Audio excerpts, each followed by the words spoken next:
Om Swastiastu.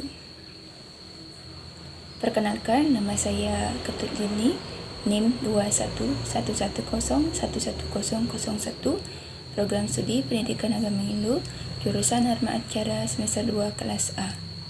Di video kali ini, saya ingin menjelaskan mengenai materi dari Samkhya Darsana. Yang saya jelaskan yaitu pengertian Samkhya Darsana, yang kedua ada pendiri Samkhya Darsana, yang ketiga ada sifat ajaran Samkhya Darsana, yang keempat ada metafisika Samkhya Darsana. Langsung saja saya mulai dari pengertian Samkhya Darsana. Samkhya adalah salah satu sistem filsafat India yang mengaku Veda sebagai otoritas tertinggi. Samkhya dikelompokkan ke dalam kelompok astika atau ortodoks. Dilihat dari bentuk katanya, Samkhya berasal dari dua urat kata yaitu Sam dan Kya. Sam diartikan sebagai bersama-sama dan Kya diartikan sebagai bilangan. Jadi secara harfiah, Samkhya berarti bilangan bersama-sama.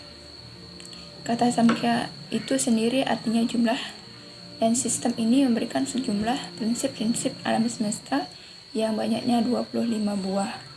Sehingga nama Samkhya tersebut sangatlah tepat. Istilah Samkhya juga dipergunakan dalam pengertian wicara atau perenungan filosofis. Yang kedua ada pendiri ajaran Samkhya Darsana. Pendiri ajaran Samkhya Darsana ini dicetuskan oleh Maharshi Kapila.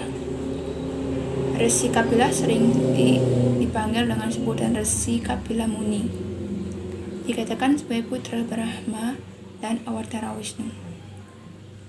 Dalam Bhagavata Purana disebutkan nama Maharshi Kapila, putra Dewa Huti, sebagai pembangun ajaran Samkhya yang sifatnya teistik. Karya tulis tentang Samkhya Darsana yang kini dapat diwarisi adalah Samkhya Karika yang ditulis oleh Iswara Krishna. Selanjutnya ada sifat ajaran dari Samkhya Darsana. Samkhya disebut dualistis karena prinsip ajarannya ada dua realitas yang berdiri sendiri, saling bertentangan tetapi dapat dipadukan, yaitu Purusa dan Prakrti. Samkhya Darsana ini bersifat dualistik karena mengajarkan bahwasanya Purusa sebagai asas roh yang jumlahnya banyak sekali. Prakrti dan Purusa merupakan asas sifatnya tanpa awal atau anadi, tanpa akhir dan tak terbatas atau ananta. Yang selanjutnya ada metafisika dari Samkhya Darsana. Teori yang dikemukakan dalam karya-karya Samkhya Darsana yaitu meliputi teori sebab akibat, konsep Prakrti dan Purusa, teori evolusi dunia, konsep pembebasan, dan teori pengetahuan. Spesifikasi dari filsafat adanya peringkasan semua kategori realitas menjadi dua kategori yaitu Purusa dan Prakrti. Prinsip kedua kategori ini dalam eksistensinya bersifat independen, tetapi keduanya mempunyai peran dalam proses penciptaan dunia.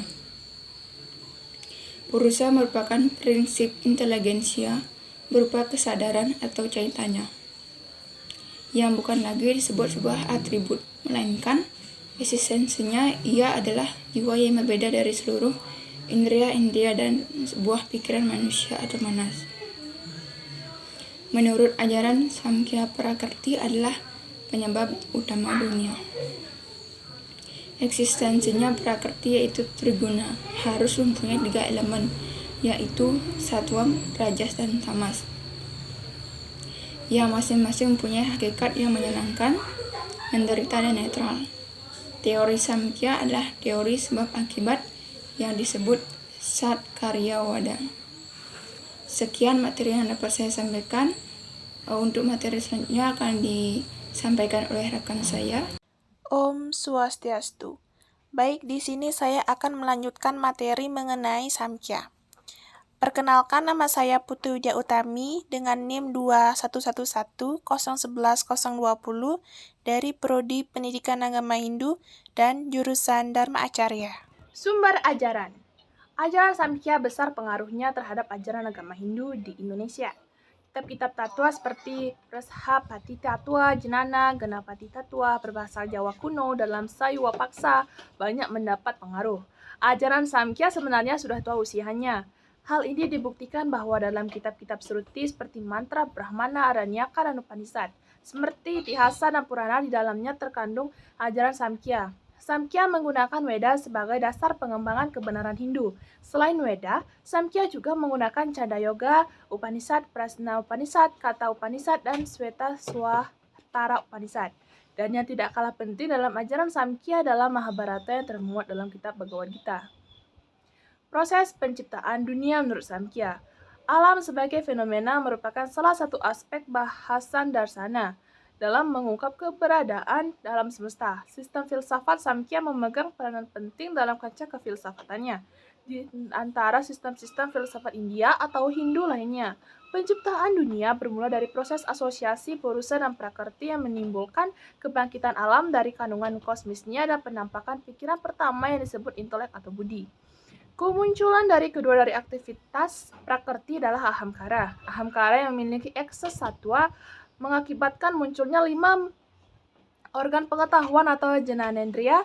Peningkatan aktivitas tamas menghasilkan 5 elemen halus yang disebut dengan Panca Tanmatra. Dari 5 elemen halus ini muncul 5 elemen kasar yang disebut dengan Panca Mahabhuta.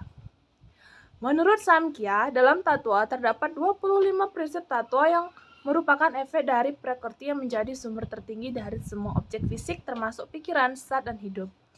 Prakrti adalah penyebab yang tak tersebabkan dari seluruh objek. Mahat, Ahamkara, dan 5 Tanmatra disebabkan oleh efek tertentu dan mereka sendiri adalah efek dari penyebab tertentu. 11 indria dan 5 elemen kasar hanyalah efek dari penyebab tertentu dan bukan mereka sendiri menjadi penyebab suatu benda yang secara substansial berbeda dari mereka.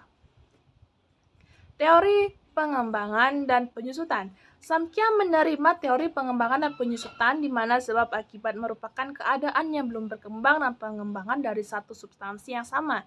Dari pertemuan antara Purusa dan Prakrti, timbullah Mahat atau yang agung yang merupakan benih alam semesta di mana segi psikologisnya disebut budi yang memiliki sifat-sifat kebajikan, pengetahuan, tidak bernafsu. Dari budi timbullah Ahamkara yang merupakan asas individuasi atau keakuan. Yang menyebabkan segala sesuatunya memiliki latar belakang sendiri-sendiri atau kepribadian yang merupakan segi jiwani dari Ahamkara tersebut. Sedangkan segi kosmisnya merupakan subjek dan objek yang masing-masing berdiri sendiri. Perkembangan kejiwaan pertama setelah Ahamkara dan Manas yang merupakan pusat indra yang bekerja sama dengan indra-indra lain mengamati kenyataan di luar badan manusia. Perkembangan kejiwaan yang kedua adalah panca indera, persepsi atau budi indriya atau jnanendriya, yaitu penglihatan, pendengaran, penciuman, perasa, dan peraba. Selanjutnya perkembangan kejiwaan yang ketiga disebut sebagai kamendriya atau 5 penggerak, yaitu daya untuk berbicara, daya untuk memegang, daya untuk berjalan, daya untuk membuang kotoran, dan daya untuk mengeluarkan benih, yaitu sperma dan ovum. Mengenal objek-objek di luar diri manusia itu sendiri. Perkembangan fisik menghasilkan asas 2 dunia luar yang disebut 5 unsur dan perkembangannya melalui 2 tahapan, yaitu tahapan pertama berbentuk unsur halus atau panca tanmatra, pada tahapan kedua menjadi kombinasi dari unsur-unsur halus yang menimbulkan unsur-unsur kasar yang disebut Panca Mahabhuta. Tuhan dalam pandangan Samkhya. Menurut Samkhya, eksistensi Tuhan tidak dapat dibuktikan dengan jalan apapun. Untuk menjelaskan dunia ini, hanya Prakrti yang menjadi penyebab utama terciptanya dunia secara keseluruhan. Tuhan dalam hal ini merupakan spirit eternal dan tak berubah. Dalam teori Samkhya, untuk menghasilkan suatu efek, maka penyebabnya harus berubah dan mentransformasikan dirinya menjadi efek. Namun demikian, para penulis Samkhya selanjutnya telah menemukan teori-teori baru untuk memperlihatkan bahwa sistem Samkhya menerima eksistensi Tuhan sebagai yang tertinggi yang bertindak sebagai saksi bukan sebagai pencipta Tuhan. Pencipta dunia. Baik, sekian dari presentasi mengenai materi Samkhya yang bisa kami bawakan. Jika ada kesalahan kata maupun ucapan, kami minta maaf dan kami akhiri dengan Paramasanti. Om Santi Santi Santi Om.